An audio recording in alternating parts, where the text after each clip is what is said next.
Donc je vais vous expliquer comment dépouiller une roussette. Donc déjà j'ai préparé une planche assez grande qui est beaucoup plus simple pour poser la roussette. Donc j'ai un ciseau, un couteau et une pince multiprise. Pour un premier temps, on va couper les nageoires.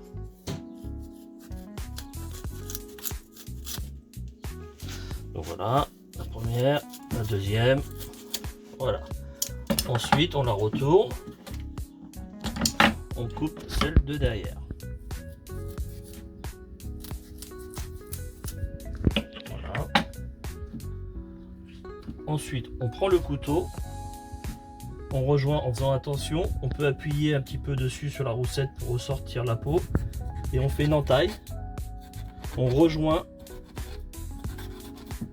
les deux coupes de nageoires. Voilà, on fait ça comme ça, on la retourne, on peut faire au niveau de la queue un petit peu pour gagner un petit peu plus au niveau du poisson. Voilà, donc là on a fait nos entailles, on fait une entaille juste en dessous la queue, pareil,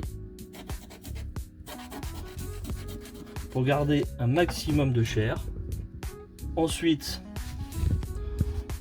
on prend au niveau en dessous de l'œil, on enlève toute la partie de l'intestin jusqu'au niveau de l'anus. Voilà. Ensuite on la retourne, on fait la même chose de l'autre côté. Voilà. Et on enlève pareil jusqu'au bout.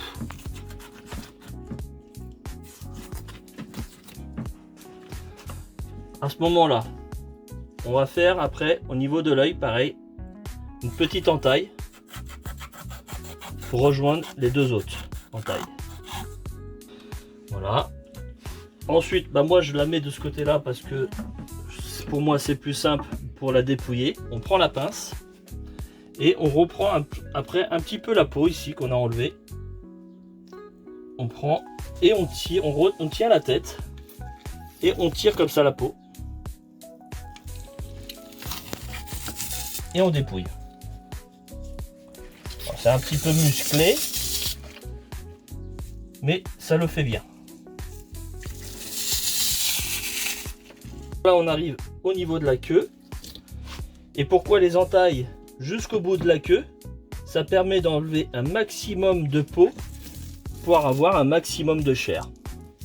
Voilà, comme ça on arrive pratiquement au bout. Parce que si on n'aurait pas entaillé là, la peau se serait arrêtée ici. Ça aurait été un peu plus embêtant pour essayer de leur enlever. Et là on prend le ciseau et on coupe le reste. À ce moment là, on prend le couteau, on fait une petite entaille sur le côté, on prend la chair